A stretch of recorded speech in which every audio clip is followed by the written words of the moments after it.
C'est l'heure de comprendre notre chronique du mardi. Bonsoir Christian Eboulé. Bonsoir Patrice. Zoom ce soir sur les transferts d'argent de la diaspora vers l'Afrique subsaharienne, des envois de fonds qui constituent une source importante de revenus pour de nombreux pays. Pourtant, le flux, le volume des envois a reculé l'an dernier, Christian.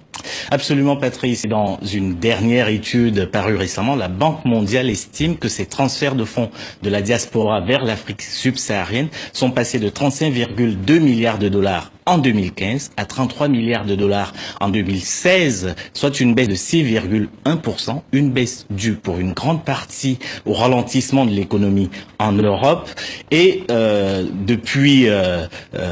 c'est d'où partent d'ailleurs finalement les transferts, c'est ça l'essentiel des transferts. C'est depuis l'Europe que partent l'essentiel des transferts vers l'Afrique subsaharienne. Et vous l'avez rappelé tout à l'heure, ces transferts de fonds sont une source de revenus importante pour des millions d'Africains sur le continent, et leur baisse a nécessairement des conséquences sur leur capacité à pouvoir se soigner, à pouvoir scolariser leurs enfants ou encore à pouvoir se nourrir tout simplement. Et pour finir, j'ajoute une dernière chose. Depuis de nombreuses années déjà, ces transferts de fonds de la diaspora vers l'Afrique subsaharienne sont nettement supérieurs à l'aide bilatérale au développement, c'est-à-dire l'argent que les pays riches donnent pour aider les pays africains. Donc on l'a compris, c'est dans certains pays, cet argent de la diaspora représente aujourd'hui donc cette part substantielle du PIB, le produit intérieur brut, mais ce n'est pas suffisant selon la Banque mondiale. Selon la Banque mondiale, on peut faire mieux donc.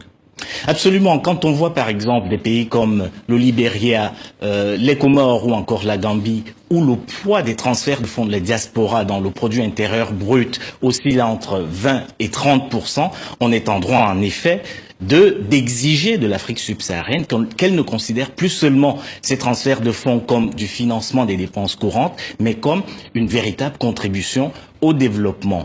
Et d'ailleurs, dès 2011, dans un rapport, la Banque africaine de développement incitait déjà les pays d'Afrique subsaharienne à s'inspirer des expériences de la Chine, de l'Inde ou encore de la Corée, car ces trois pays ont fortement incité leur diaspora à participer, à contribuer au développement de leurs économies nationales. Alors on aboutit quand même à une sorte de paradoxe, puisque on sait que les Africains, ce qu'il faut pour que ces pays africains encourager finalement l'émigration, alors que dans un même temps on sait qu'ils subissent une certaine fuite des cerveaux.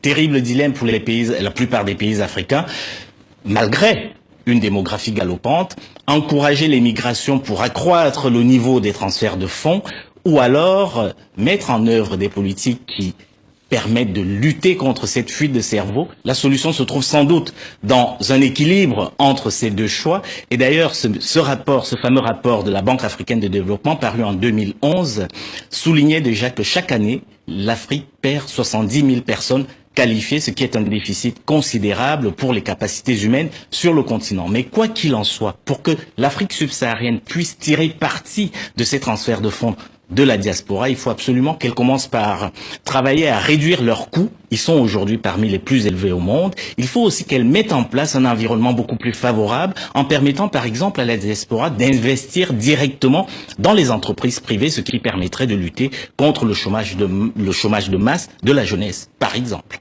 La chronique Comprendre avec Christian Eboulé. Merci à vous.